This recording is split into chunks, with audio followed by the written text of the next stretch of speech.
আমার এলাকার মানুষ আমারে মন্দ বলে, বলে কেন মন্দ বলে? তারা আমারে বলে বয়স 65 হয়ে গেছে, এখনো পর্যন্ত মকবুল আহমদ শেরহিন বিবাহ করে নাই, একটা সন্তান নাই, বিবাহ করে নাই, দুনিয়ার জমিনে ফরজ ইবাদত করে নাই। ও মকবুল আহমদ শেরহিন, তুমি বুঝি নবীর এত পাগল, নবীর জন্য পাগল হইয়া তুমি বিবাহ করো নাই, কারণটা কি বলবানি রে মকবুল আহমদ শেরহিন? উনি বলেন অন্য কোনো কারণ না, কারণ আমার মনের ভিতরে একটাই ইরাদা, আমি যদি বিবাহ করি, আমি যদি সাংসারিক জীবনের মোহে মায়ায় পড়ে যাই, আমি আমার নবীর উপর দুরূদ আদায় ঠিক মতো করতে পারবো না। আর আমার নবীর দিদার আমি কেন পাই নাই? যদি আল্লাহর কাছে বলি, আল্লাহ যদি বলে আমি দুনিয়ার মায়ায় পইরা, পরিবারের মায়ায় মোহে পইরা আমি বেশি দুরূদ পড়তে পারি নাই, এই জন্য নবীর দিদার পাই নাই, আমি এই জন্য দুনিয়াতে বিবাহ করতেছি না। হযরতে মকবুল আহমদ শেরহিন বলেন, আমি এই চিন্তা করতে করতে আমার যখন বয়স 65, আমার এলাকার সব মানুষ আমাকে ধরেছে, এ মকবুল তুমি শরীয়তের বিধান লঙ্ঘন করতেছো, বিবাহ করো না। আমাদের এলাকায় এমন বয়স্ক কোনো মানুষ নাই যেই মানুষটা বিবাহ করে নাই, তুমি তাড়াতাড়ি বিবাহ করো। হযরতে মকবুল আহমদ শেরহিন বলে, আমি এলাকার মানুষের চাপের মুখে পড়ে গেলাম। তারা আমাকে বলতে লাগলো আমি যেন বিবাহ করি, আমি তাদের কথা শুনলাম, আমি তাদের কথা শুই না বিবাহ বন্ধনে আবদ্ধ হয়ে গেলাম।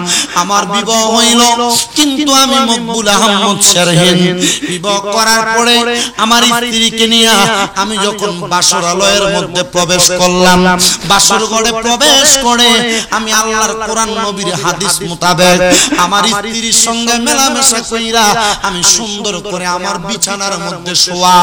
আমি প্রথম রাত্র, যেই রাত্রে মাহরামান অবস্থায় হয়, ওই রাত্রে স্বামী স্ত্রীর মেলামেশা হয় না, ওই রাত্রে আমি আমার স্ত্রীর সঙ্গে কথা বইলা সুন্দর কথোপকথন কইরা শুয়া রইলাম। কিন্তু আমি ওই দিন রাত্র বেলা আমার নবীর উপর দুরূদ আদায় করতে ভুলে গেছি। দুরূদ আদায় করতে প্রত্যেকদিন ঘুমাইতে যাওয়ার আগে দুরূদ পড়তো সাল্লাল্লাহু আলাইকা ইয়া, 5 ওয়াক্ত নামাজের পরে দুরূদ পড়তো সাল্লাল্লাহু আলাইকা ইয়া, নবীর দিদার পাওয়ার জন্য নামাজ পড়তো সালাতু তাহাজ্জুদ, তাহাজ্জুদের নামাজ। কিন্তু এই বিয়ে করার কারণে এই দিন রাতে তাহাজ্জুদ করার দুরূদ শরীফ পড়তে ভুলে গেছে। আপনি চিন্তা করে দেখছেন, দুনিয়ার মোহ, দুনিয়ার মায়ায় কিন্তু আমাদেরকে ইবাদত থেকে দূরে রাখে, ঠিক না?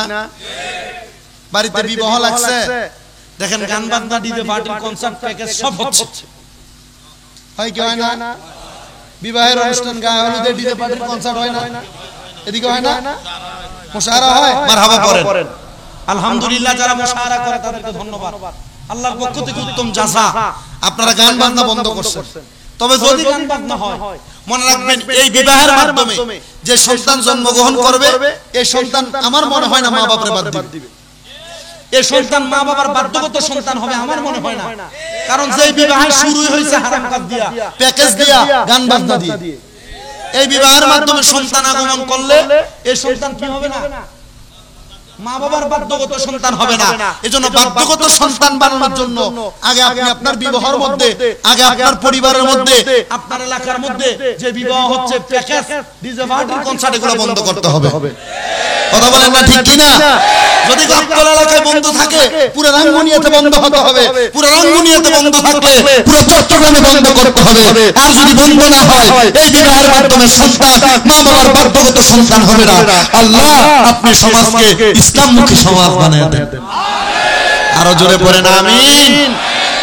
তাহলে আমাদের বিবাহ, আমাদের সুন্নতে খাতনা, আমাদের এলাকার যত রকমের অনুষ্ঠান হোক না কেন, না কুরআনি কান কুরআনি বহু অনুষ্ঠান হয়, হয় কি হয় না? এই অনুষ্ঠান যেন আমাদেরকে রোজা থেকে দূরে না রাখে, এই অনুষ্ঠান যেন আমাদেরকে গুনার দিকে না নিয়ে যায়, আমরা সেই চিন্তা করতে হবে। আল্লাহ কবুল করেন, পড়েন আমিন, আর মুহাব্বতে পড়েন আমিন। হযরতে মকবুল আহমদ শেরহিন বলেন, আমি আবার যখন ঘুমায় গেলাম, এই ঘুমের মধ্যে আমি হঠাৎ করে তাকায় দেখলাম আমার চোখের সামনে কে যেন সাদা রঙের পোশাক পরা মাথার উপর এমন কাপড় দেওয়া, আমি ওনাকে চিনি না, কিন্তু ওনার কাপড়ের ভিতর থেকে এমন একটা নূরের আলোক রশ্মি বের হচ্ছে যে আলোক রশ্মি আমার চোখের মধ্যে লাগার কারণে আমি অবাক হয়ে যাচ্ছি। আমি আমার স্বপ্নের অবস্থায় ওনাকে প্রশ্ন করলাম, কে আপনি, আপনার পরিচয় কি? উনি আমাকে বলতেছে, এ হযরতে মকবুল আহমদ শারহিন্দ, এ শারহিন্দ, তোমার কাছে আমার আবদার, প্রতিদিন তুমি আমি নবীর উপর দুরূদ আদায় করে ঘুমাইতা, আজকে কেমনে আমি নবীর দুরূদ আদায় না করে স্ত্রীর মায়ায় পড়ে ঘুমায়া গেলা? আমি নবী প্রত্যেক সময় তোমার দুরূদ শরীফের আওয়াজ আমি নবীর কান মুবারকে শুনতে পাই। তিরমিজি শরীফের সরাসরি হাদিস শরীফ, রহমতের নবীকে কেউ যদি মুহাম্মদে দুরূদ আদায় করে, এবং কি মিশকাতুল মাসাবিতে হাদিস শরীফ উল্লেখ, নবীজির উপর কোন রহমত, কোন বান্দা যদি, কোন উম্মত যদি দুরূদ শরীফ পড়ে, আল্লাহর ফেরেশতারা নবীজির কাছে দুরূদ পৌঁছায়, আল্লাহর ফেরেশতারা এই দুরূদ শরীফ পৌঁছায়। কিন্তু কোন মুমিন, নবীর কোন আশিক যদি নবীর উপর দুরূদ শরীফ আদায় করে, নবী বলেন শুধু দুরূদ শরীফ আদায় যে ব্যক্তি করে আমি নবী তাকে চিনি, সে কোন জায়গায় বসে দুরূদ শরীফ আদায় করে আমি তার পরিচয় জানি, আমি নবীর নিষ্কান মুবারকে তার দুরূদের আওয়াজ শুনতে পাই। এটা হচ্ছে আশিক। এটা কে? সাধারণ উম্মত দুরূদ শরীফ পড়তেছে, নবীর কাছে ফেরেশতা পৌঁছায়, নবীজি হাজির, নবীজি সুন্নিদের আকীদা, বলেন না সুন্নিদের আছে তো, বিশ্বাস আছে তো, নবী কবরে আসতে পারে, বিশ্বাস আছে তো, নবীকে ডাক দিলে নবী আসতে পারে, বিশ্বাস আছে তো, আন নাবিয়্যু আওলা বিল মুমিনিনা মিন আনফুসিহিম আওলা বিমান আখরা নফস বিমানারু, ইমানদারের জানের চাইতে আরো কাছে নবীজি, জোরে পড়ি সুবহানাল্লাহ। তো নবীজিকে উম্মতে মুহাম্মদী দুরূদ পড়লে ফেরেশতারা পৌঁছায়, বাতিল ফেরকার দলিল দেয় নবী যদি হাজির হয় তো নবীর কাছে ফেরেশতা দুরূদ পৌঁছায় কেন? নবী কি কানে শুনে না? বলে কি বলে না? বেয়াদব। নবী শুনে, নবীর প্রতি যদি উম্মত মুহাব্বত নিয়ে, ইশক নিয়ে আশিকে রাসূল হয়ে দুরূদ পড়ে, ওই দুরূদ নবী নিজ কানে শুনে, যে পড়ে তার পরিচয় আমার নবী জানে, জোরে সোরে পড়ি সুবহানাল্লাহ। তাহলে আশিক হয়ে পড়লে নবী শুনে, আশিক হয়ে পড়লে নবী, তো দুরূদ পড়ার সময় কিভাবে বলবেন আশিক হয়ে পড়বেন? আপনি দুরূদ পড়ার সময় আঙ্গুল ফুটান, মশা মারেন, দুরূদ পড়ার সময় তো বারুদ দেন না, ইটা করো না, এটা করো না, এগুলা করতেছেন, এগুলা করা যাবে? তো সবাই একটু দুরূদ শরীফ পড়েন, আল্লাহুম্মা সাল্লি আলা সাইয়্যিদিনা মুহাম্মাদ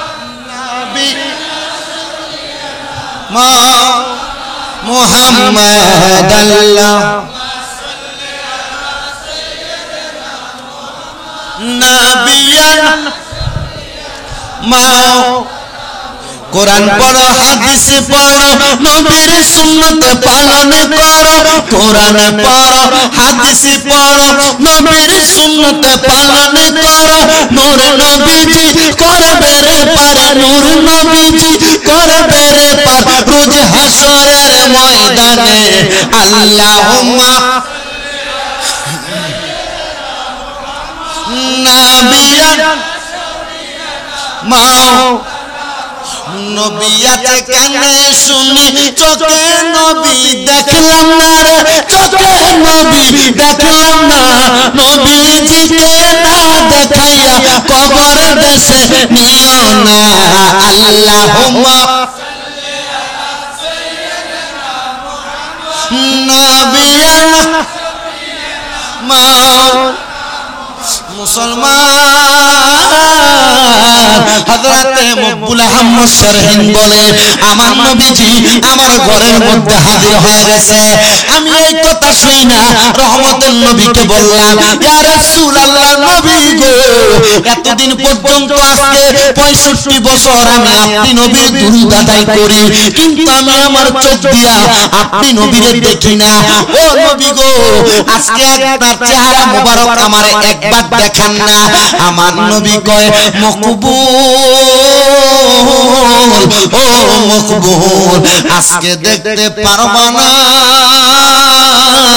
বলে কেন গো নবী? বলে আজকে দুরূদ পড়ো নাই। মকবুল বলে নবী 65 বছর পইরা তো দেখতে পারলাম না, আজকে না পড়ার কারণে আপনি নবী আমার কাছে আসছেন। ও নবী গো, নবী গো, আজকে আপনার চেহারা মোবারক আমারে দেখেন না। আমার নবী কয় মকবুল এখন থেকে তুমি পরিবারের মায়ায় থাকবা। ও মকবুল এখন তুমি তোমার পরিবারকে ভালোবাসবা, পরিবারকে মায়া করবা, পরিবারকে আদর যত্ন করবা। এরপর যে সময় পাইবা সেই সময় তুমি আমি নবীর উপর দুরূদ পড়বা। আনাস ইবনে মালিক রাদিয়াল্লাহু তাআলা আনহু হাদিস বর্ণনা করে, উনি বলতেছে জগতের মানুষ রে, ও দুনিয়ার মানুষের দলেরা, আমি আনাস ইবনে মালিক আমার নবীর কাছে জিজ্ঞাসা করলাম, ইয়া রাসূলুল্লাহ, ইয়া হাবিবাল্লাহ, নবী গো, ও দয়ার নবী, মায়ার নবীজি, আমি কতক্ষণ সময় আপনি নবীর উপর দুরূদ আদায় করব? আমার নবীজিকে বললাম, ইয়া রাসূলুল্লাহ, আমি আমার সারাটা সময়কে দুইটা ভাগে বিভক্ত কইরা অর্ধেক সময় আপনার উপর দুরূদ পড়ব, অর্ধেক আমি দুনিয়াতে কাজকর্ম করব। আমার নবী পড়ে আলহামদুলিল্লাহ, তবে এর চাইতে বেশি পড়লে ভালো। আনাস ইবনে মালিক কই, ইয়া রাসূলুল্লাহ, আপনি নবীর জন্য আমি আমার পুরাটা সময় তিনটা ভাগ করব। আমি তিনটা ভাগের দুই ভাগ আপনি নবীর উপর দুরূদ পড়ব, আরেক ভাগ দুনিয়ার কাজে কাটিয়ে দেব।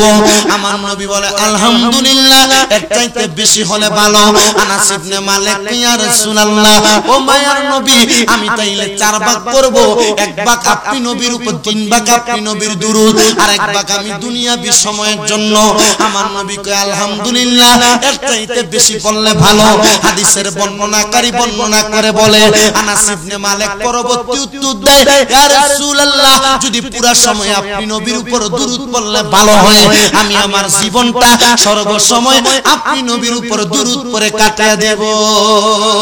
সালাতু সালাম গো আমার দুরূদ সালাম গো আমার কয় নবী মুস্তাফা, তোমরা যদি যাও না বলো সালাতু সালাম গো আমার দুরূদ সালাম কয় নবী মুস্তাফা, তোমরা যদি মদিনা মদিনা তোমরা যদি যাও গো, হ্যাঁ বলো তোমরা যদি, ওরে মদিনা শরীফের মাঝে আরে স্বর্ণের একটি মিম্বর আছে গো, আরে সে মিম্বরে খুতবা দিতেন, সে মিম্বরে খুতবা দিতেন দিনের নবী মুস্তাফা, তোমরা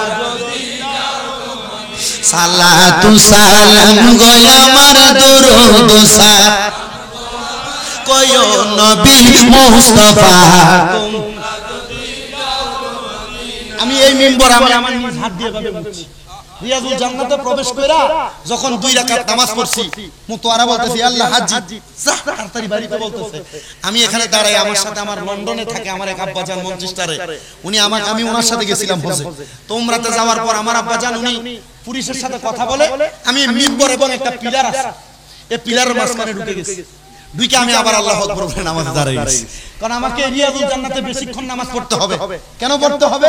আমি বেশিক্ষণ নামাজ পড়তে পারলে, কারণ আমার নবীজি বলছেন মা বাইনা বাইতি মিম্বারি রাউদাতুম মিন রিয়াদিল নবীজির রওজা থেকে নবীজির হুজরা মুবারক পর্যন্ত যে জায়গাটা রিয়াজুল জান্নাহ, জান্নাতের একটা টুকরা, জান্নাতের একটা অংশ, এজন্য নামাজে দাঁড়াইছি, 2 করে 8 রাকাত নামাজ পড়ছি। আলহামদুলিল্লাহ, জোরে পড়েন জোরে। আমার এক ভাই আছে হানিফ ভাই, উনি এখন ওই জায়গায় আছে, ওনার কাজ হলো রিয়াজুল জান্নাহ পরিষ্কার করা। উনি মাঝে মাঝে একবার দৈনিক একবার হইলো কল দেয়, দিয়া জান্নাহ রিয়াজুল জান্নাহ পরিষ্কার করে, আল্লাহর রাসূলের রওজা আমার ফোন দিয়া দেয়, প্রত্যেক সময় দেখায়, প্রত্যেক সময় দেখায়। আমি চিন্তা করলাম ইয়া রাসূলুল্লাহ, জীবনে একবার দেখার শখ ছিল, আর রাসূলের রওজার সামনে দাঁড়িয়ে বলছি ইয়া রাসূলুল্লাহ, বারবার যেন আপনার রওজা দেখতে পারি, আপনি সেই কবুল করেন। আমি চিন্তা করলাম মনে হয় হানিফ রিদি আল্লাহ কবুল করেন, বারবার দেখায়। এর বাড়ির মধ্যে আল্লাহর রাসূলের রওজা মুবারক মুসার যেই কি বলে এই তো টাওয়াল গুলে এর বাড়িতে আছে। আলহামদুলিল্লাহ পড়বেন না? বাংলাদেশের বহু হাদিস আপনারা যখন যায় রিয়াজুল জান্নাতে একবার যাওয়ার পর তৃপ্তি মিঠায় না, তো তৃপ্তি তখন মিঠায় না, এর সাথে পরিচয় হলে আরেকবার ঢুকাই দেয়। ঢুকতে হবে, তখনও ওইখান দিয়ে ঢুকার ব্যবস্থা করে দেন। আলহামদুলিল্লাহ পড়েন না? আপনি চিন্তা করে দেখছেন কি মোহাব্বত। আমি চিন্তা করি আর ভাগ্য কত ভালো। এমন আমার ভাই, আমি আমার জীবনে কি করছি জানি না, হয়তো এমন কোন নেক আমলের কারণে আল্লাহ তাআলা আমারে রিয়াজুল জান্নাত পরিষ্কার করার দায়িত্ব দিয়েছে। আপনি চিন্তা করে দেখছেন রিয়াজুল জান্নাত পরিষ্কার করে, আপনি চিন্তা করে দেখছেন আল্লাহ রাসূলের রওজা মুছে, রাসূলের পাকের রওজার উপর দিয়ে একটা ফাঁকা দেখেন না, ফাঁকা একটা দড়ির মতো নাইম আছে, এর এক ভিডিও আছে রিয়াজ, এই আল্লাহ রাসূলের রওজা মুবারকের যে দড়ি, এটা দিয়ে ধইরা ধইরা নামছে, নাইম এগুলাকে মুছছে, পরিষ্কার করছে। এর ভাগ্য কত ভালো, নসিব কত ভালো। আপনি চিন্তা করে দেখছেন? আমি আল্লাহর কাছে বলি বারবার, আল্লাহ আমাদেরকে বারবার না, যদি সম্ভব হয় মদিনাতে মরণ দিয়েন, যদি সম্ভব হয় জান্নাতুল বাকিতে আমার দাফন দিয়েন। এছাড়া দুনিয়ার জীবন জিন্দেগি সব নরমালি চলবে আপনার। ওরে মদিনা শরীফের মাঝে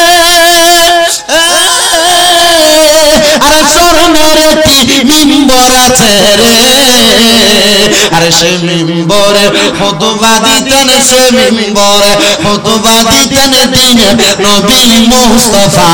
তোমরা যদি যাও গো মদিনা, বলেন সালাতু সালাম গো আমার দরুদ সালাম গো আমার কয়ো নবী মুস্তাফা। তোমরা যদি যাও গো মদিনা, বলেন তোমরা যদি যাও গো মদিনা, সালাতু সালাম গো আমার দরুদ সালাম গো আমার কয়ো নবী মুস্তাফা। তোমরা যদি যাও গো মদিনা, আর মদিনা শরীফের মাঝে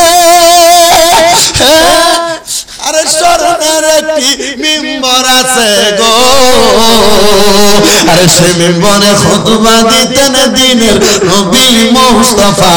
তোমরা যদি যাও গো মদিনা, তোমরা যদি যাও গো মদিনা, মুসলমান হযরতে মকবুল আহমদ শরীফ বলেন, আমার নবী আমার কাছে এই কথা বলে বিদায় হয়ে গেছে। নবী আমার বলেছে পরিবারকে সময় দেওয়ার জন্য, পরিবারকে মায়া করার জন্য। আমি আমার পরিবারকে সময় দেই, আমি আমার পরিবারকে মায়া করি। পরিবারকে যখন সময় দেই, আমি যখন মায়া করি, আমি আমার নবীর দিদার আর পাই না। আমার বয়স যাইতে যাইতে ৭৫ বয়স, যাইতে যাইতে ৮০ বছরে উপনীত হয়ে গেছে। রাহমাতুল লিল আলামিন নবীজি, মদিনার কামলিওয়ালা দয়াল নবী আমার আর দেখা দেয় না। আমার একটা সন্তান জন্ম নিছে, যার বয়স 16 বছর বয়স। আমার সন্তান জন্মের পর থেকে আমি সুলতান মকবুলকে দেখেছি। আমি আমার নবীজির জন্য বড় পাগল পারা। আমার স্ত্রী আমার সন্তান জন্ম দেওয়ার পর ইন্তেকাল করেছে। ইন্তেকাল করার পরে আমি আর বিবাহ করি নাই। আমি আমার স্ত্রীর জন্য ধৈর্য ধারণ করেছিলাম। আমার নবী বলে, দুনিয়াতে কোন স্বামীর যদি স্ত্রী মারা যায়, ওই স্বামী যদি তার স্ত্রীর কথা চিন্তা করে আর বিবাহ না করে, আমার আল্লাহ তাআলা ওই স্বামী স্ত্রীকে জান্নাতের মধ্যে আবার বিবাহ করাবে। বিবাহ করা না জায়েজ না? জায়েজ। কিন্তু যদি কোন স্বামী তার স্ত্রীর জন্য ধৈর্য ধারণ করে দুনিয়া জীবনটা মোহাব্বতে কাটায় দেয়, তাহলে আল্লাহ তাআলা এই জামাই বলে আবার জান্নাতে বিয়ে করাবে। আবার কোন স্ত্রী স্বামী ইন্তেকাল করার পর বিবাহ ইদ্যত পালনের পর ৪ মাস ১০ দিনের পর জায়েজ। ৪ মাস ১০ দিন কোন মহিলার স্বামী যদি মারা যায়, মাসালা কিন্তু কোন মহিলার স্বামী মারা গেলে ৪ মাস ১০ দিন পরে ওই মহিলা ইদ্যত পালন করবে। ৪ মাস ১০ দিন ঘরের বাইরে বের হবে না। ইদ্যত পালন করার পর এই মহিলা আবার বিবাহ বসতে পারবে। কিন্তু যদি কোন মহিলা বিবাহ না বসে, বিবাহ না বসে তার স্বামীর মুহাব্বতে পরবর্তী জীবন অতিবাহিত করে, আল্লাহ তাআলা ওই মহিলাকে তার স্বামীর সাথে জান্নাতে আবার বিবাহ করাবেন এবং ওই মহিলাকে জান্নাতি ৪০ জন হুরের সরদারিনী বানায়া তার স্বামীর খেদমতে অভিযুক্ত করে রাখবেন।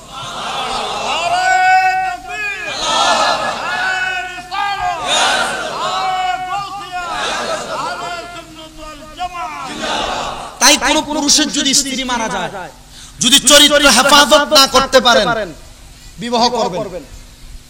এখনকার সন্তান বাবার মানে মা ইন্তেকাল করার পর বাবাকে বিবাহ করায় না, ওই ভয়ে।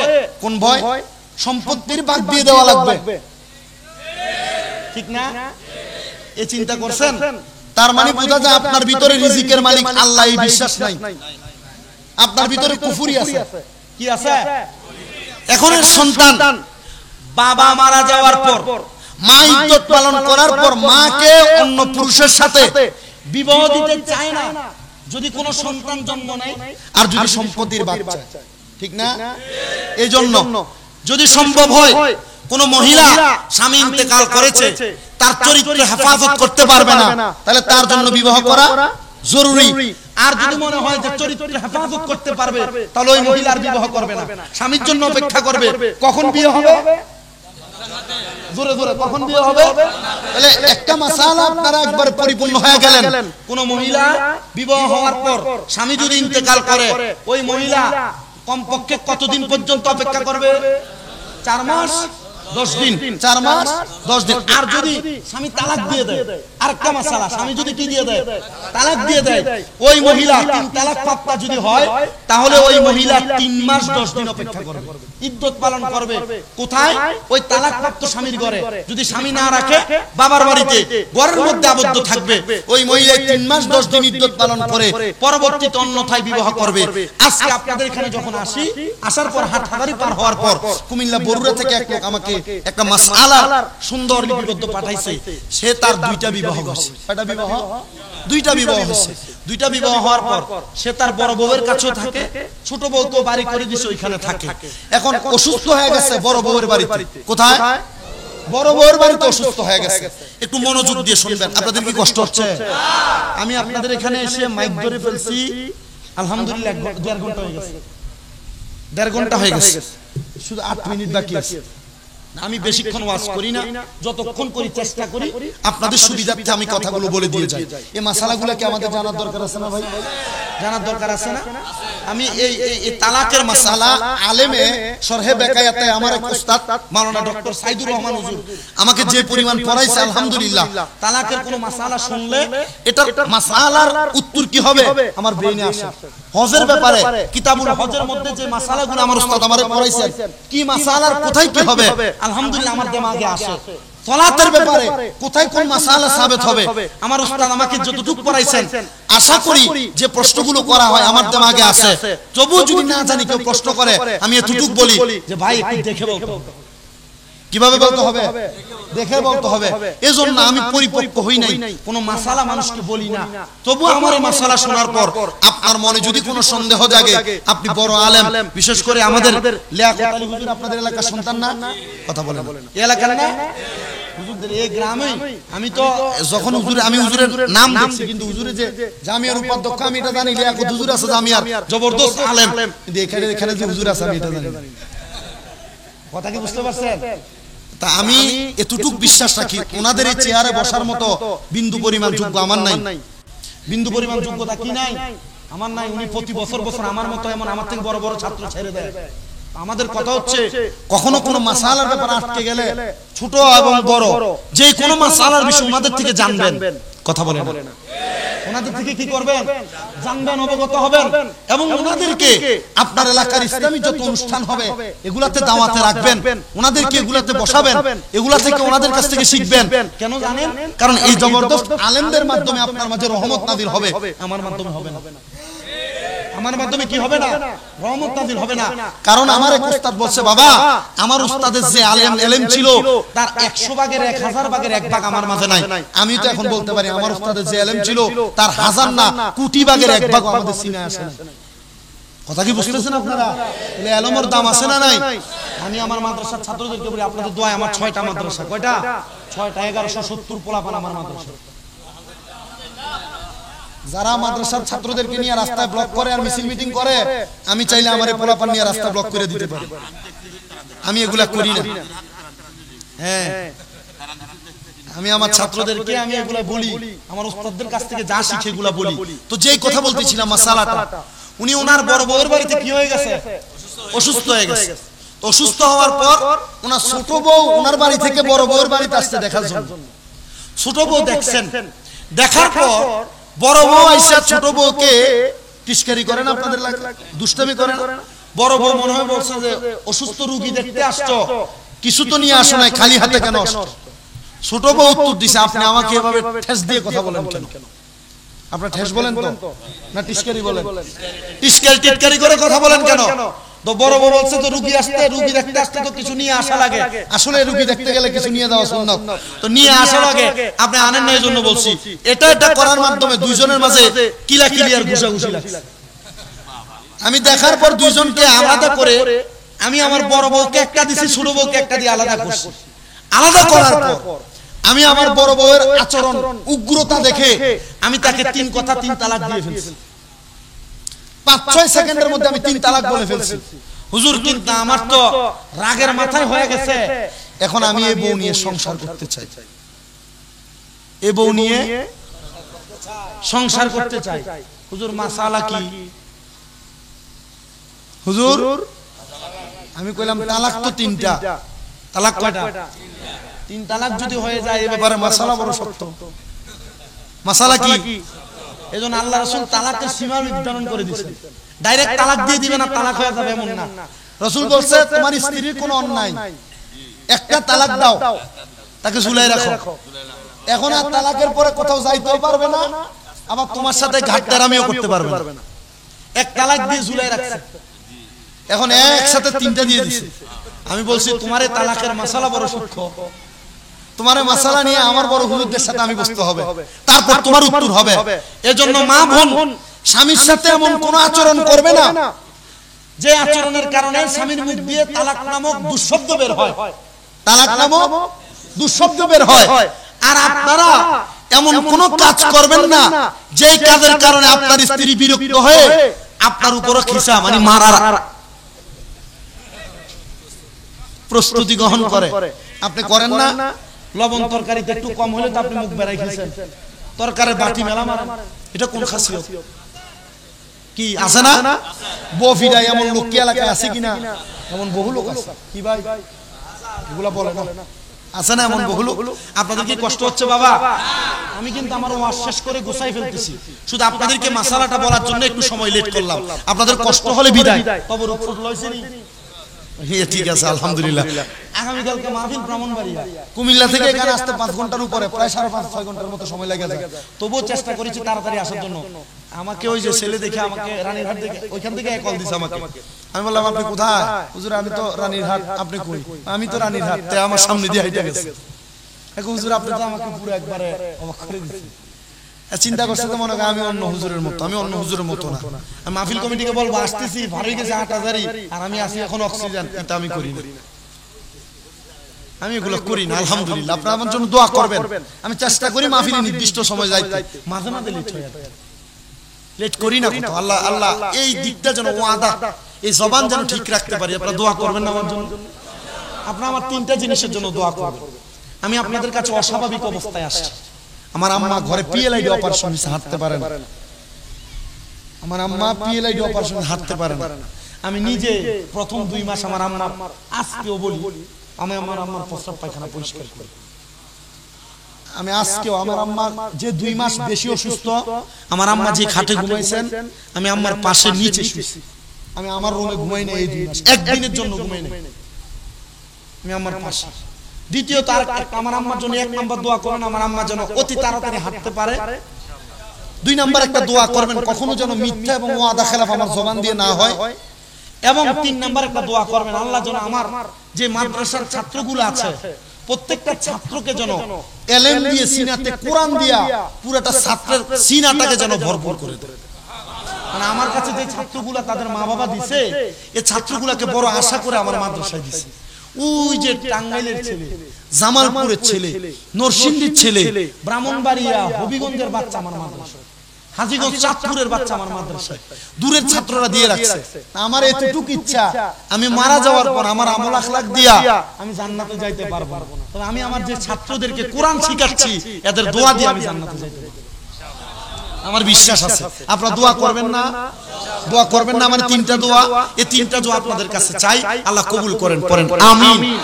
তো হযরতে মকবুল আহমদ শারহিনদের কথা বলতেছিলাম। মকবুল আহমদ শারহিন পরিবারকে সময় দিতে, বউ মারা গেছে, আর কি করে নাই? বিবাহ করে নাই। তো মকবুল আহমদ শারহিন বলে, যখন আমি বিবাহ করলাম না, আমার বয়স 85। বয়স কত? আমার বাচ্চার বয়স 16, এ 16 বছরের বাচ্চা, এর মাঝখানে অনেক লম্বা ঘটনা, বাচ্চা দেয় নাই অনেক দিন, এ তাহাজ্জুদ পরে বাচ্চা চাইছে, আল্লাহ বাচ্চা দিছে। সুবহানাল্লাহ বলেন। তাহাজ্জুদ পরে বাচ্চা চাইছে, আল্লাহ বাচ্চা দিছে। স্ত্রী ইন্তেকাল করেছে, ইন্তেকাল করার পর আর বিবাহ করে নাই। ওই 16 বছরের ছেলে বলে আমি আমার আব্বাকে কখনো দেখি নাই তাহাজ্জুদ নামাজ কাজা করতে, কখনো দেখি নাই 5 ওয়াক্ত নামাজের পরে দুরূদ শরীফ তারা থাকতে।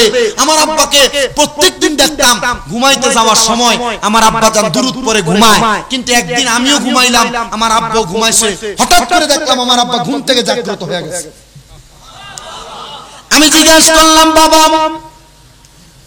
আপনি কেন রাত্রবেলা ঘুম থেকে লাফ দিয়ে উঠলেন, আপনার কারণটা কি আপনি আমাকে বলেন।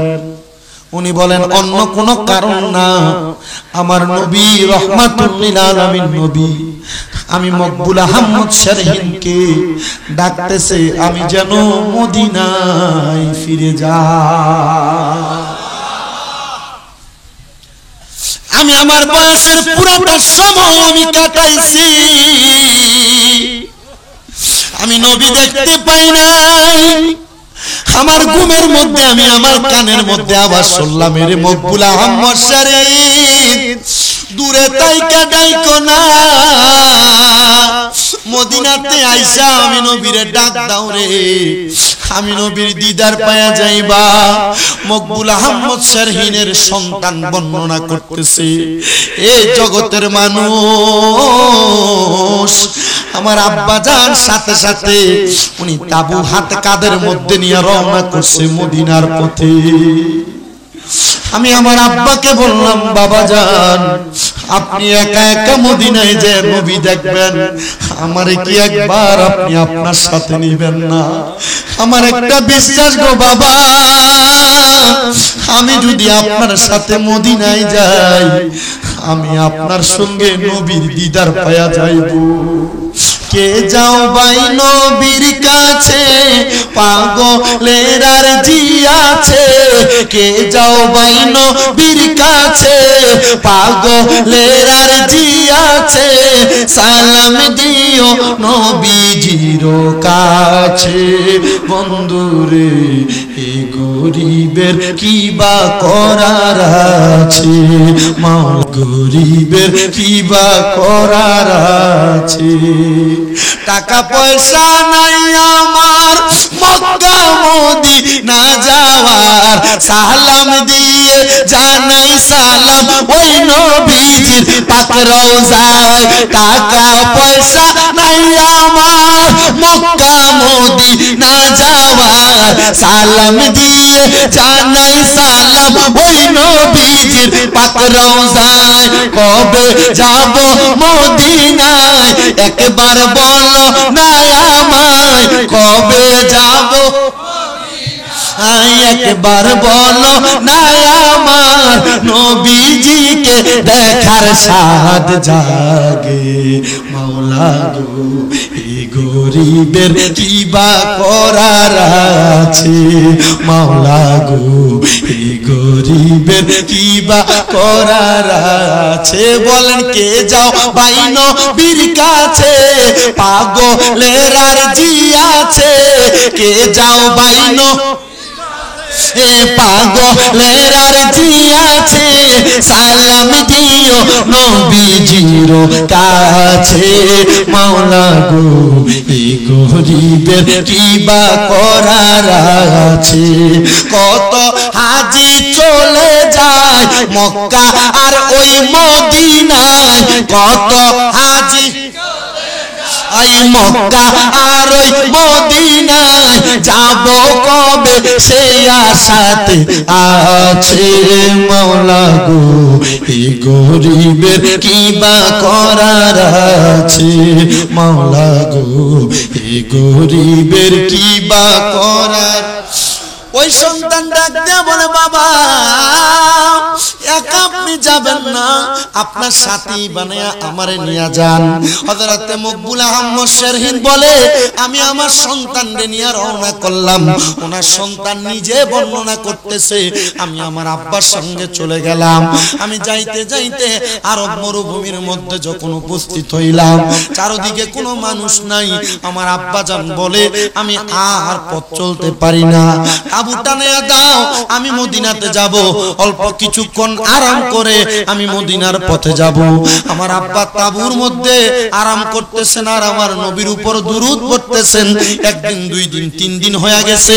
আমার আব্বার শরীরের মধ্যে এমন জ্বর, আমার আব্বা দাঁড়াইতেও পারে না, কিন্তু আমার আব্বা শুয়া শুয়া আমার নবীর উপর দুরূদ শরীফ আদায় করে। হায়রে মুসলমান, আমার আব্বা যখন দুরূদ আদায় করে আমি চিন্তা করতে লাগলাম আমার আব্বা জান যদি এই অবস্থায় মারা যায়, মরুভূমির ডাইনে বামে সামনে পেছনে কোনো মানুষ নাই, কে আমার আব্বার জানাজা পড়াবে?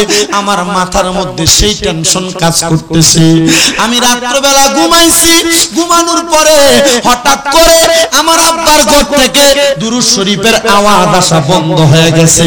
আমি আমার আব্বার ঘরের সামনে যাইয়া দেখতেছি আমার আব্বার ঘর থেকে দুরূদের কোনো আওয়াজ আসে না। আমি আমার আব্বার ঘরে প্রবেশ করলাম, তাবুর মধ্যে প্রবেশ কইরা নাকার মুখে হাত দিয়া দেখি আমার আব্বা জান দুনিয়া থেকে ইন্তেকাল করেছে। ইন্না লিল্লাহি ওয়া ইন্না ইলাইহি রাজিউন। যখন আমার আব্বা ইন্তেকাল করেছে আমি ফজর পর্যন্ত চিন্তা করতে লাগলাম আমার আব্বা জানের জানাজা পড়াবে কে, গোসল দিবে কে? নবীর আশিক যদি মারা যায় তার জানাজা পড়ার লোকের অভাব হয় না, নবীর প্রেমিক যদি মারা যায় তার জানাজায় মানুষের অভাব হয় না।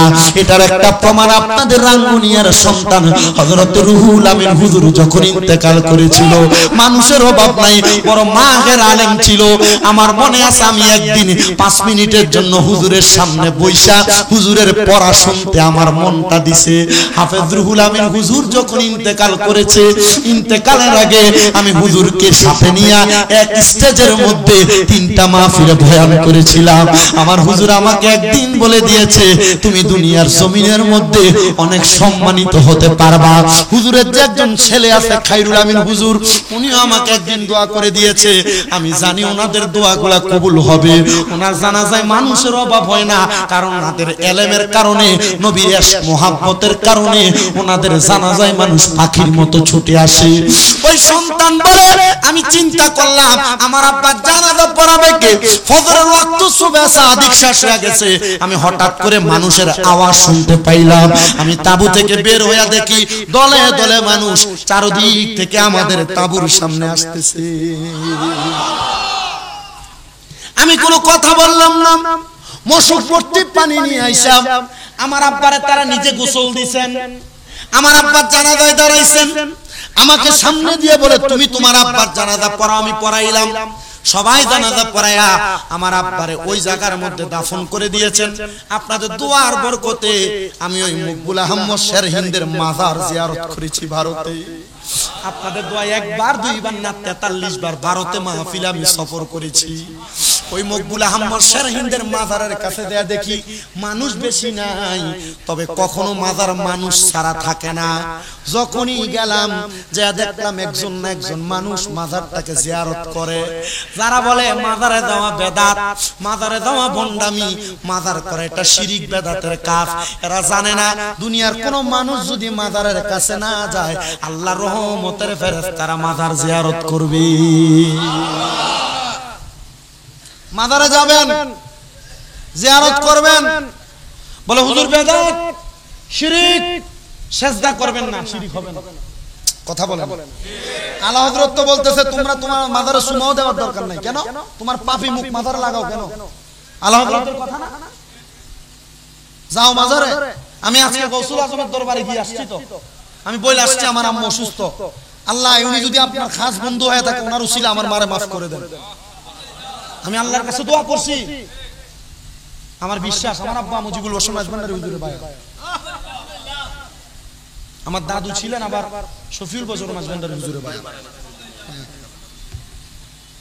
আমার প্রাণে খুঁজে মাঝি ভান্ডার, দিলে খুঁজে মাঝি ভান্ডার, নিন্দা করলে কি ক্ষতি আমার।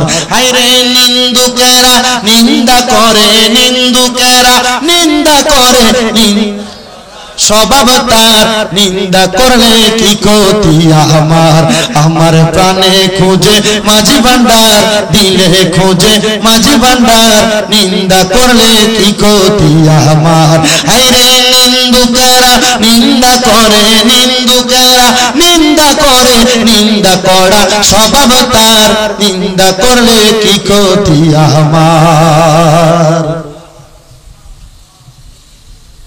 এই জন্য আল্লাহর ওলিদের নূরানি সুহবত আমাদের সিনায় দরকার আপনাদের কষ্ট হইতাছে না বেশি দেরি হয়ে যাচ্ছে আমি শেষ করে দিচ্ছি বাবা আমি বেশি দেরি করার তো পক্ষে না আল্লাহ যত আপনারা বাবা তাড়াতাড়ি যান গা আপনারা চলে গেলে তো আমার ওয়াজ শেষ আচ্ছা ঠিক আছে এই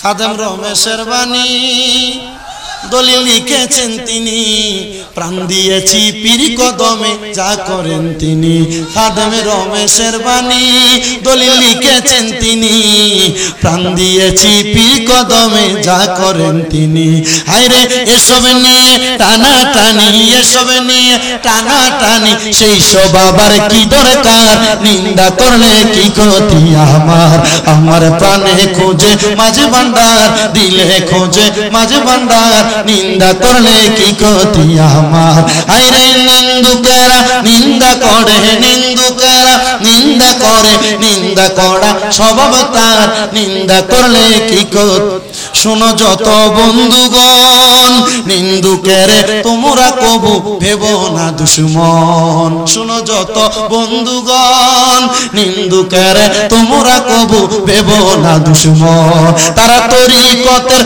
ধোপার মতো তরিকতের ধোপার মতো দুয়ে করুক পরিষ্কার নিন্দা করলে কি ক্ষতি আমার নিন্দা করলে কি ক্ষতি আমার আমার প্রাণে খোঁজে মাঝে ভান্ডার দিলে খোঁজে নিন্দা করলে কি ক্ষতি আমার নিন্দা করলে কি ক্ষতি করুক না নিন্দা নিন্দা করলে কি হবে মাঝি ভান্ডারের যিনারা আওলাদে রাসূল আছে ওনারা একটু রহমতের ছায়া দিলে তো না কথা বলেন না ঠিক কি না শুধু কি গৌসে মাঝি ভান্ডার আওলাদে রাসূল আসতেছে যাবেন না চট্টগ্রাম জামিয়ার ময়দানে আওলাদে রাসূলের নূরানি চেহারা দেখতে যাবেন না মিলাদুন নবীর জশ্নে জুলুসে যাবেন না দেখবেন এরা বেদাত ছতুয়া দেয় আবার বিরিয়ানির ফুটলার জন্য এভাবে হাত বাড়ায় এ কথা বলেন না ঠিক কি না এই সুন্নিরা কেন মিলাদুন নবীর জুলুস করো বলে কারণ একটা আমরা রাসূলকে দেখি নাই জামিয়ার ময়দানে আওলাদে রাসূলকে দেখে কলিজা ঠান্ডা করার জন্য জশ্নে জুলুসে আমরা যাই কথা বলেন ঠিক কি না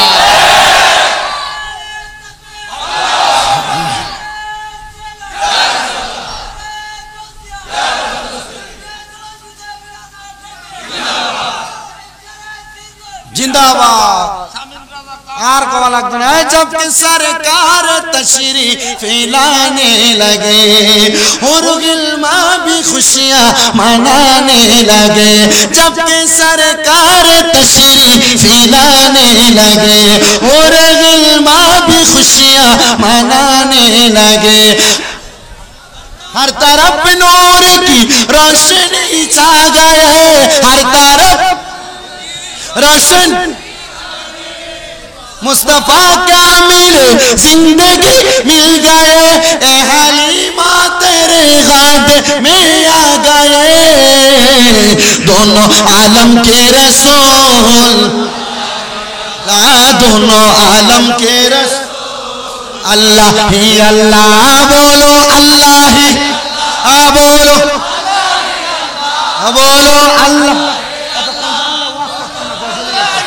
ला जश्ने आमद रसूल अल्लाह ला बीबी आमिना की फूल अल्लाह ही अल्लाह बोलो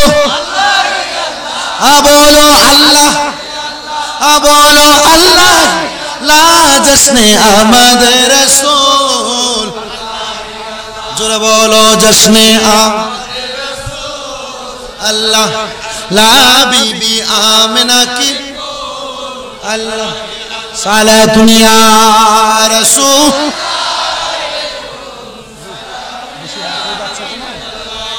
अलैकुम सलातुन या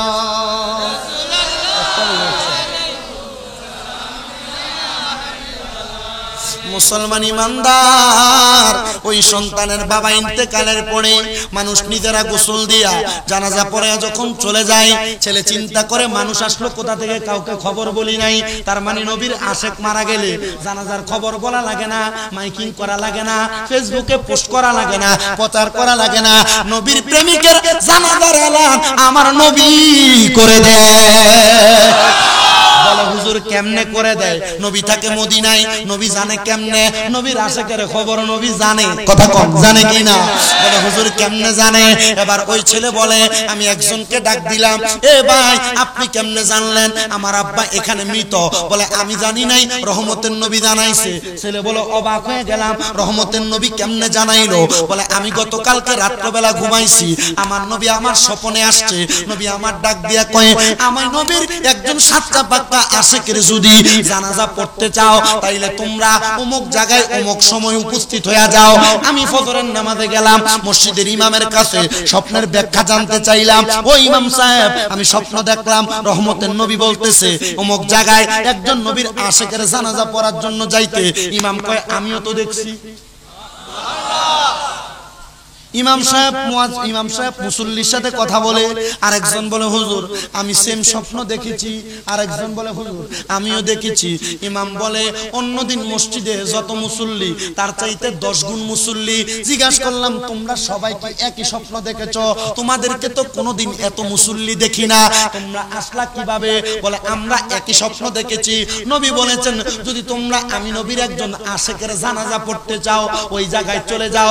নবীর কথা মোতাবেক তোমার আব্বার জানাজার নামাজে আমি হাজির হয়ে গেছি, আমরা এই জন্য জানাজা পড়েছি।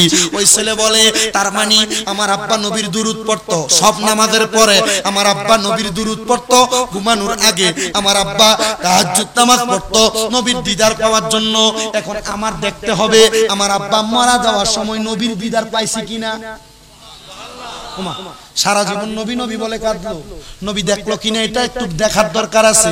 বলে আবার আমি মুরাকাবা করতে লাগলাম। এ মৌলবীরা যারা বলো পীরের কাছে যাওয়া যাবে না, এ পীরের কাছে না গেলে মুরাকাবা কি বুঝবা কেমনে? মুরাকাবা কেমনে করে পীরে শিখাইবো? মুরাকাবা কেমনে করে খানকা শিখাইবো? মুরাকাবা তোমার আব্বা তোমারে শিখায় নাই, তোমার আম্মা তোমারে শিখায় নাই, মুরাকাবা আউলিয়া কেরাম শিখায়। বলে হুজুর তাহলে পীরের কাছে কেন যাব? আল্লাহ কোরআনেই তো বলে আতিউল্লাহ ওয়া আতিউর রাসূল ওয়া উলিল আমরি মিনকুম।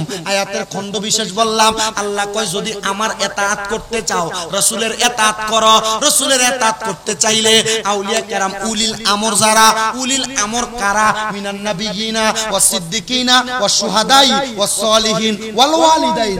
এই কথাটা যুক্ত করলাম আলেমগণের কথার খাতিরে। কেন কেন কেন?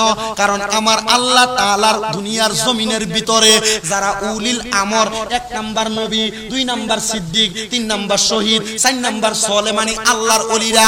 আরেক প্রকার উলিল আমর হলো মা বাবা। ও বন্ধু গো, ও নবীর উম্মতের দল, এই 4 প্রকার মানুষের কাছে গেলে, 5 প্রকার মানুষের কাছে গেলে তরিকত বোঝার একটা রাস্তা পাইবেন। আমরা নবী পাই নাই, আমরা সিদ্দিক পাই নাই, শহীদ পাই নাই, আউলিয়া পাইছি, মা বাপ পাইছি। এদের মাধ্যমে মুরাকাবা শিখবো। কেমনে মুরাকাবা করবেন? মুরাকাবা করতে হইলে একটা মানুষ কমসে কম 3 মাস হারাম খাইতে পারবে না। কয় মাস? কয় মাস? এখন আমরা যে ভাত খাই, মৌলভী সাহেব হুজুর মানুষ সব মুসল্লি দাওয়াত দেয়, একজনের ঘরে খাইলাম আর একজনের ঘরে খাইলাম না। হুজুর এর ঘরে খাইছেন, আমার ঘরে খান নাই, খবর আছে। ইমাম সাহেবের চাকরি নট আউট, না আউট, সরি আউট। ইমাম সাহেবের চাকরি আউট, চাকরি থাকবে না। ও হুজুর খান নাই কেন? তাহলে আমি ইমামের মুরাকাবা করার যোগ্যতা নাই। কেন নাই? কারণ আমার ভিতরে হারাম খাবার যাচ্ছে। আল্লাহর কসম করে বলি, আমি যেই মসজিদে খেতাবতের দায়িত্ব পালন করি, আমি আমার মুসল্লিদেরকে বলছি, এ মুসল্লিরা আমি কোনো হারামখোরের খানা খাই না। যদি কোনো সুদখোর, যদি কোনো ঘুষখোর, আপনি সুদ খান, ঘুষ খান, এটা জানেন, জানার পরে আপনি আপনার ঘরে আমার দাওয়াত দিয়ে গোপনে খাওয়ান, যদি আমার কোনো ইবাদত কবুল না হয়, এটার জন্য আপনারে আমি আল্লাহর কাঠগড়ায় দাঁড় করাবো।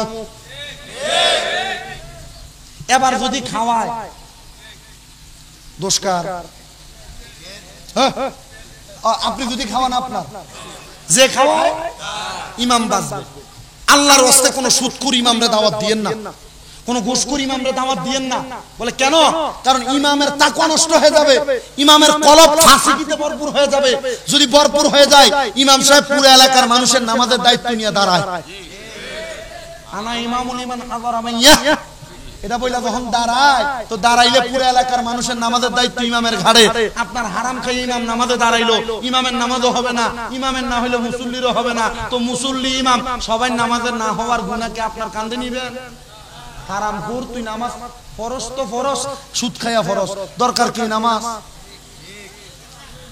ওই এক শিল্পী লিখছিল, আজান দিলে সবার আগে মসজিদে যায়, আবার মসজিদের বাইরে এসে সুদের টাকা খায় নামাজ। হইল না রে তোর নামাজের, লইলি না খবর। বর্তমান সমাজে এমন অনেক মসজিদ কমিটি আছে যে মসজিদ কমিটির সভাপতি সুদখোর। বর্তমান সমাজে এমন অনেক মসজিদ কমিটি আছে যে মসজিদ কমিটির সেক্রেটারি ঘুষখোর। বর্তমান সমাজে এমন অনেক মসজিদ কমিটি আছে যে মসজিদ কমিটির ভিতরে সুদখোর আর ঘুষখোরের অভাব নাই। বর্তমান এলাকায় এমন সর্দার মাতাব্বর আছে যারা হারাম খায়, যারা মানুষের টাকা মাইরা খায়, মানুষের জমি দখল করে খায়। এমন নেতাও বাংলাদেশে আছে না নাই? হুজুরে বলেন আছে না নাই? বাংলাদেশের মৌলবীরা সুদের ওয়াজ করা বন্ধ করে দিছে। কে লেগে দিছে এটা মৌলবী সাহেব জানে। আল্লাহর কসম করে কই, এই সুদের ওয়াজ যদি মৌলবী না করে, আল্লাহ তাআলা এই মৌলবীর জিহ্বা কাটবে। এবার বলেন, বর্তমান সমাজে হারামখোর, সুদখোর, ঘুষখোর কমিটি আছে না না? কি সুদের ওয়াজ করার কারণে দিছে? এই সুদের ওয়াজ করলে হাদিয়াও পাওয়া যায়। মারহাবা। এই এলাকায় কি সুদখোর আছে নাকি? এই সুদখোর আছে নাকি? সপ্তাহ সপ্তাহ সুদের টাকা খায় এমন সুদখোর আছে না নাই? মাসে মাসে সুদের টাকা খায় এমন সুদখোর আছে না নাই? বছরে বছরে সুদের টাকা খায় এমন আছে না নাই? 1,30,000 বছরে এমন সুদখোর আছে না না? সুদের টাকা পাইলে আবার সুদের ওয়াজ করলে হাদিয়াও পাওয়া যায়, এমন মুসল্লিও আছে। মারহাবা। গাবতলে রেকর্ড করে দিছে রাঙ্গুনিয়ার মুরব্বি। মারহাবা। আবার দিছে সুদের ওয়াজের লাগা। ইতা জানলে তো প্রথম থেকে হালাল হারামের ওয়াজই করতাম। মসজিদ কমিটিতে সুদখোর আছে না নাই? হারামখোর আছে না নাই? ঘুষখোর আছে না নাই? এলাকার সর্দারি করে আবার ভাই ভাতিজার জমি দখল করে খায় এমন চোর আছে না নাই? এলাকাতে নেতাগিরি করে মানুষের জমি দখল করে খায় এমন চোর আছে না নাই? মানুষের উপর অত্যাচার জুলুম করে খায় এমন নেতাও আছে না না?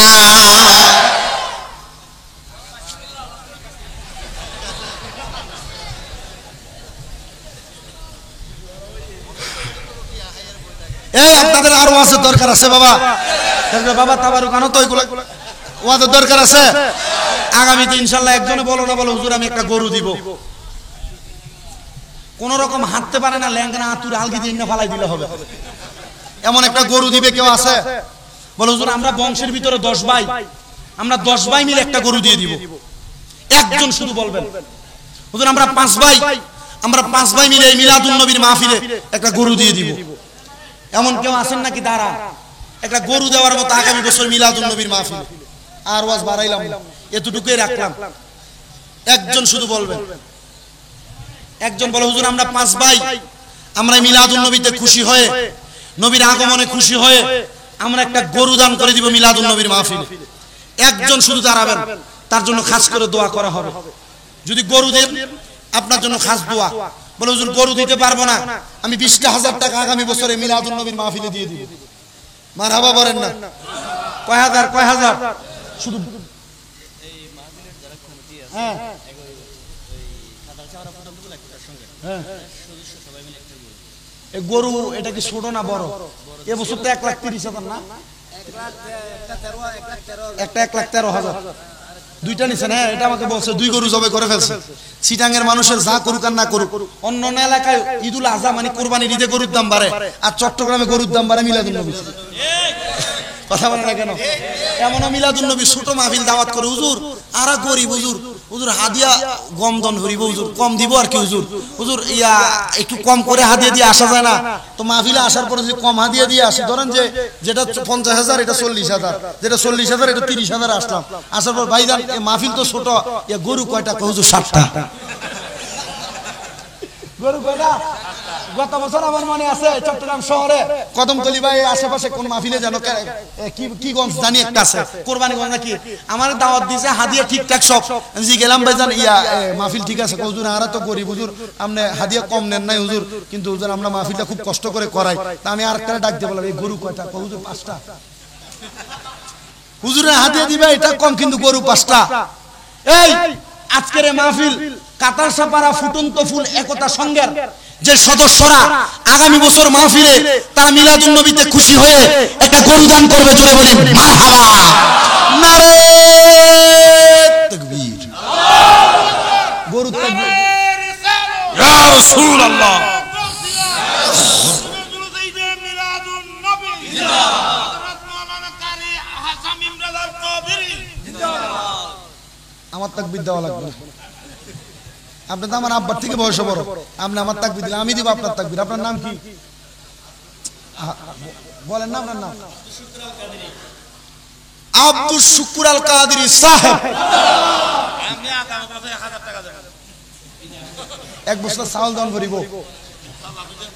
তৌফিক যদি হয় দিবে এটা 1000 লিখে রাখেন আচ্ছা এই আব্বা এখানে মা নাই কার কার হাত তোলেন তো আমার মা বাপ নাই বাবা নাই কার কার তারা হাত তোলেন মা বাপ নাই এমন আছেন হাত তোলেন নামান হাত নামান আব্বা কিছু চাইলাম না গরু পাইছি বলে হুজুর আমার মা যদি বেঁচে থাকতো এক বছর কি এক বস্তা চাউলের ভাত খাইতো না আগামী বছর তাবারুকের জন্য হুজুর আমার মা নাই আমি এক বস্তা চাউল দিব 1 নাম্বার 2 নাম্বার 3 নাম্বার 4 নাম্বার 4টা পাইছি এটা পরে নিচ্ছি চাউলটা আগে নেই টাকাটা পরে নিচ্ছি নাম লেখো এটা লেখেন চাউল নিতেছি এই শোনো এই বছরের বিরিয়ানির চাউল যেগুলো এগুলো মোটা মোটা চাউল আগামী বছর যেগুলো দিতে হবে এগুলো দিতে হবে যেটা হাতের ভিতরে ডলা দিলে গ্রাম বাইরে কি বলেন আপনারা একবার চিকন চিকন চাউল যেটা খাইলেই কলিজা ঠান্ডা এত বড় ফুলটা ন হরিব এত ছোট ফুলটা হইব কি কোন আপনারা তাহলে 1 নাম্বার আপনার নাম কি নাম কি পারভেজের বাড়ি কই গাবতল 1 নাম্বার পারভেজ গাবতল 2 নাম্বার আপনার নাম তরিকুল ইসলাম বাড়ি কই রানীরহাট এই মোবাইল নাম্বার নাও তাড়াতাড়ি যাও আমি না বললাম 5-6 জন কাগজ দিবা একটু একটু ইচ্ছে এখানে একজন আত্মন ছিল আপনার নাম কি মোহাম্মদ ইদ্রিস ভাই ইদ্রিস কোম্পানি এক বস্তা নয় গো ভাই আপনারা মানবেন এক বস্তা ইদ্রিস কোম্পানি তো এটা কামাই আল্লাহ তাআলা অশেষ বরকত দান করবে কি 4000 টাকা আরে এক বস্তা চাউলের দামে তো 6-7 হাজার টাকা কি বলে সাল্লাতু ওয়াসসালামু আলা রাসূলিহিল কারীম ربنا ظلمنا أنفسنا وإن لم تغفر لنا وترحمنا لنكونن من الخاسرين या इलाही रहम फरमा मुस्तफा की वास्ते खुल दे दरवाजाए रहमत गदा की वास्ते रहमतुल लिल आलामीन खत्म रसूल जाने जहां अहमद हामिद मोहम्मद मुस्तफा की वास्ते মাবুদো আল্লাহ একটু রহমতের নজর করে তাকিয়ে দেখেন এই চট্টগ্রাম জেলার অন্তর্গত রাঙ্গুনিয়া থানাধীন গাবতল এলাকাবাসী এবং ড্রাইভার ভাই বৃন্দদের সার্বিক সহযোগিতায় কাতালসা পাড়া ফুটন্ত ফুল একতা সংঘের ব্যবস্থাপনায় কাতালসা গাবতল কাতালসা মাঠ প্রাঙ্গণে সকল ঈদের সেরা ঈদ পবিত্র জশ্ন ঈদে মিলাদুন নবী সাল্লাল্লাহু আলাইহি ওয়াসাল্লাম উদযাপন উপলক্ষে 9তম আজিমুশান মিলাদ মাহফিল সাজায়া আল্লাহ সন্ধ্যা থেকে এখন পর্যন্ত যত দোয়া দুরূদ জিকির আজকার সূরা আয়াতে কারিমা বয়ান হয়েছে রব্বুল আলামিন এর হাদিয়া গুনাহকে নামদার তাজদারে মদিনা হুজুরপুর নূর মুহাম্মদ মুস্তাফা আহমদ মুস্তাফা সাল্লাল্লাহু আলাইহি ওয়াসাল্লাম নবীর দরবারে কবুল মঞ্জুর করে নাও বাবা আদম আলাইহিস সালাতু ওয়াস সালাম থেকে আদমের মুনাজাত পর্যন্ত যত নবী রাসূল সাহাবায়ে কেরাম তাবিন তবে তাবিন খুলাফায়ে রাশিদিন সলফে সালিহিন নুজাবান উকবা আব্দুল্লাহ খিয়া সহ হুজুর বড় পীর গৌসে পাক আব্দুল কাদের জিলানীর দরবারে কবুল মঞ্জুর করে নাও আল্লাহ বিশেষ করে ফরিয়াদ তোমার দরবারে আমরা যারা হাত বাড়াইলাম অনেকে আছে যাদের জগতের মধ্যে বাবা নাই, যেই বাবা রিক্সা চালায়া মাটি কাইটা মাথার গাম পায়ে ফেলায়া সন্তানকে মানুষের মতো মানুষ করার জন্য নিজের রক্তরে পানি বানাইছে। এমন আব্বা যাদের অন্ধকার কবরে, আল্লাহ আব্বার কবর নাজাতের ফয়সালা করে দেন। আল্লাহ কোন সন্তান জানি হাত বাড়াইছে, কার জানি দুনিয়ার জমিনের মধ্যে মা নাই, মা কবরের বাসিন্দা। আল্লাহ যাদের এমন মা কবর দেশের বাসিন্দা, আল্লাহ তাদের আম্মার কবর নাজাতের ফয়সালা করে দাও। মরিয়া গিয়াছেন আল্লাহ, আল্লাহ যারার মা বাপ মাফ করিয়া দেন না গো আল্লাহ কবরে রাজা।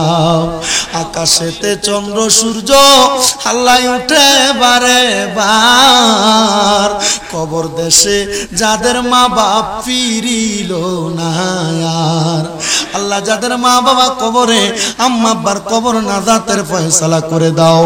যাদের মা বাবা বেঁচে আছে হায়াতে তৈয়বা নসিব করো।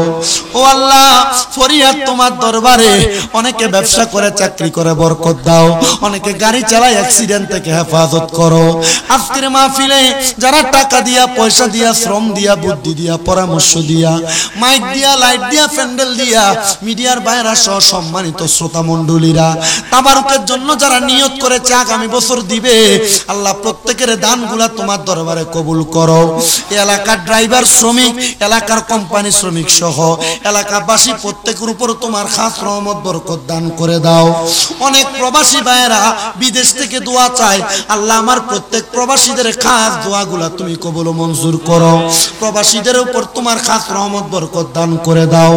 আল্লাহ এই মাহফিল নয়তম মাহফিল, তারা যেন কিয়ামতের আগ পর্যন্ত এই মাহফিল দায়েম কায়েম রাখতে পারে সে তৌফিক দান করে দাও। আমার এই ভাইজান ওনার আম্মা আব্বার জন্য দোয়া চাইছে, কবুল করে নাও। রব্বুল আলামিন ফরিয়াদ তোমার দরবারে, মিলাদুন নবীর জ্যৈষ্ঠ জুলুস জামিয়ার ময়দান থেকে আওলাদ রাসূলের সদারতে হবে। এলাকার মানুষগুলো পাগল পারা হইয়া রহমতের নবীরে দেখে নাই, নবীর আওলাদদেরকে দেখার জন্য ছুটে যাবে। মিলাদুন নবীর যত রহমত, মিলাদুন নবীর যত বরকত, সব কিছু আমরা উম্মতদেরকে দান করে দেন। সব কিছু আল্লাহর বান্দা আমাদেরকে দান করে দেন। রব্বুল আলামিন পর্দার অন্তরালে কত মা বোনেরা দোয়া চায়, আমার মা বোনদেরকে কবুল মঞ্জুর করেন।